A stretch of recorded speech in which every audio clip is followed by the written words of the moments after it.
Ladies and gentlemen, this is Adarsh and welcome to my Kanayadi. തമിഴിൽ നിന്ന് ഒരു comedy പടം ഇപ്പൊ OTT വന്നിട്ടുണ്ട്. സോ ഇതിലെ നായകന്റെ പേര് പറഞ്ഞു കഴിഞ്ഞാൽ പലരും പറയും അയ്യേ ഇവന്റെയൊക്കെ പടം ഞങ്ങൾ എന്തിനു കാണണം. GV പ്രകാശിന്റെ ഹാപ്പി രാജ്. അയ്യേ GV അണ്ണന്റെ പടോ. ആൾക്കാരെ കുറ്റം പറഞ്ഞിട്ട് കാര്യമില്ല. GV Prakash as a music director കിട്ടുവാണ്. My favourite.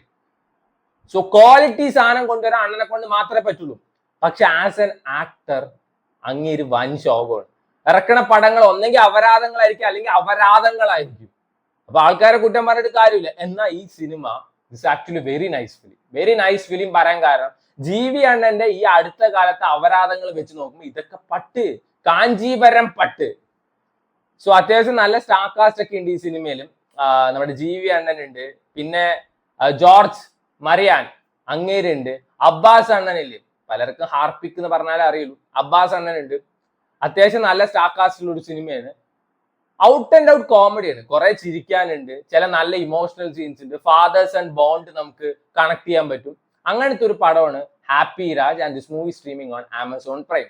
ഏകദേശം 2.5 മണിക്കൂർ എന്തോണ്ട് സിനിമ. ഒരു എക്സ്പെക്ടേഷൻ ഇല്ലാതെയാണ് ഞാൻ ഈ പടം കണ്ടത്. പക്ഷെ എനിക്കിഷ്ടമായി. ബാക്കിയുള്ളവരുടെ കാര്യം I don't really know, but എനിക്ക് നല്ലോണം ഇഷ്ടമായി. ഈ സിനിമ തുടങ്ങുന്ന സമയത്ത് തന്നെ very first scene GV Prakash ഒരു പെങ്കൊച്ചിനെ പ്രപ്പോസ് ചെയ്യുന്ന ഒരു സീനാണ്. അത് ഭയങ്കര ബ്യൂട്ടിഫുൾ ആയിരുന്നു. പറഞ്ഞാൽ ആ സീനറി, ഒരു പാലം, 2 സൈഡും മറ്റേ പുഴ, ചുറ്റും കുറെ മരങ്ങളൊക്കെ, അത് നല്ലൊരു സീനറി ആയിരുന്നു. പിന്നീട് അങ്ങോട്ട് കുറെ ചിരിക്കാനുണ്ട്. ഈ സിനിമയിൽ GV പ്രകാശ് ഒന്നും അല്ല, ഷോ സ്റ്റീലർ ജോർജ് മരിയാൻ. അങ്ങേരുടെ ഒരു പൂണ്ട് വിളയാട്ടമാണ് ഈ പടത്തില് മോനെ. അഴിഞ്ഞാട്ടം എല്ലാ എണ്ണത്തിനും സൈഡാക്കി. അജാതി പൂണ്ട് വിളയാട്ടം. ഫാദേഴ്സ് ആൻഡ് റിലേഷൻഷിപ്പ് പറയാൻ വേണ്ടിട്ട് ആദ്യം സിനിമ തുടങ്ങുന്ന സമയത്ത് തന്നെ ഭയങ്കര ഫീൽ ഗുഡ് ആയിട്ടൊരു സോങ് ഉണ്ട്. അതായത് പാസൻ നീ കരയടാ അല്ലെങ്കിൽ നീ അറിയടാ വേണ്ടിട്ട് കുത്തി കയറ്റല്ല, സട്ടിലായിട്ടൊരു സോങ് പ്ലേസ്മെന്റ് അതിലെല്ലാം ഉണ്ട്. അങ്ങനെയാണ് പടം വേണ്ടത്. സോ പിന്നീട് നമ്മുടെ GV അണ്ണന്റെ കുറച്ച് കോപ്രായ തരങ്ങളൊക്കെ ഉണ്ട്. പക്ഷെ ടുവേർഡ്സ് സെക്കൻഡ് ഹാഫ് ആകുമ്പോൾ പടം എനിക്ക് ക്ലിക്കായി. സോ നമ്മുടെ GV അണ്ണന്റെ പേര് ഹാപ്പി.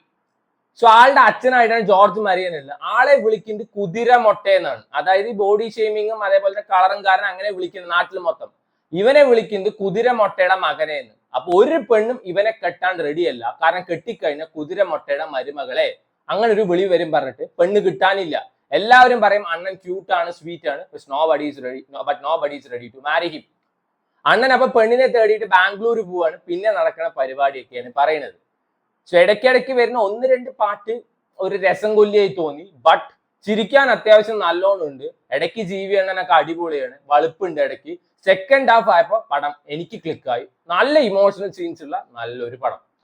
സോ ഇതിൽ നായികയായിട്ട് അഭിനയിച്ച കൊച്ച് നമ്മുടെ മണികണ്ഠന്റെ ലവർ പറഞ്ഞ ഒരു പടമില്ലേ, അതില് നായികയെ അഭിനയിച്ച കൊച്ചാ. She was very pretty actually. ഭയങ്കര ഭംഗി ഉണ്ടായിരുന്നു. പെർഫോമൻസ് വൈസ് ഒക്കെ കുഴപ്പമില്ല, നന്നായിട്ട് ചെയ്തിട്ടുണ്ട്. ഇവര് തമ്മിലുള്ള ഒരു ബോണ്ടിങ് അത്ര വലിയ രസമായിട്ടൊന്നും തോന്നിയില്ല. ഇവരുടെ ആ ഒരു റിലേഷൻഷിപ്പ് വൻ സാധനമായിട്ടും തോന്നിയില്ല. എനിക്ക് ഈ പടത്തിൽ ജോർജ് മരിയനെ ഭയങ്കര ഇഷ്ടമായി. പിന്നെ എനിക്ക് ഇഷ്ടമായത് അബ്ബാസിന്റെ ക്യാരക്ടർ. ആ കൊച്ചിന്റെ അച്ഛനായിട്ടാണ് വരുന്നത്. പെർഫോമൻസ് ആയിരുന്നു.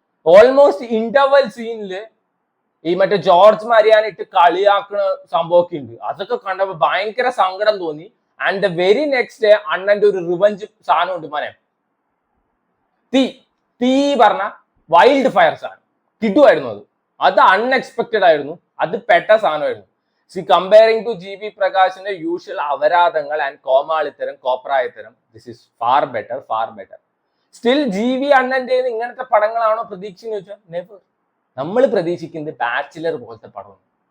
ബാച്ചിലർ തന്നൊരു കിക്ക് ഉണ്ട് മോനെ. ദാറ്റ് വാസ് വേറെ ലെവൽ, വേറെ ലീഗ് പടമായിരുന്നു. അണ്ണാ നിങ്ങൾ ബാച്ചിലർ പോലത്തെ പടം ചെയ്യും, അതാകുമ്പോൾ നിങ്ങൾക്കും എന്റർടൈൻമെന്റ് നമുക്കും എന്റർടൈൻമെന്റ്. സോ ബാച്ചിലറിലായിരുന്നു ദിവ്യ ഭാരതി ക്ലിക്കായത്. പെർഫോമൻസ് വൈസ് അല്ല, ഇവരുടെ ഒരു കെമിസ്ട്രി കാരണമാണ് ദിവ്യ ഭാരതി ക്ലിക്കായത്. പിന്നെ ഞാൻ ദിവ്യ ഭാരതി ഒരു പടത്തിലും കണ്ടിട്ടില്ല. പക്ഷെ ദിവ്യ ഭാരതി എല്ലാവർക്കും അറിയാൻ ഒരൊറ്റ പടം വേണ്ടി വന്നു, അതാണ് ബാച്ചിലർ. സോ അങ്ങനത്തെ പടം ഇറക്കി വിടണ്ട, നമ്മൾ അതിനാണ് വെയിറ്റ് ചെയ്തിരിക്കുന്നത്. സോ ഹാപ്പി രാജ് ഈ സ്ട്രീമിംഗ് ഓൺ ആമസോൺ പ്രൈം. വേണ്ടവര് കണ്ടു നോക്കുക.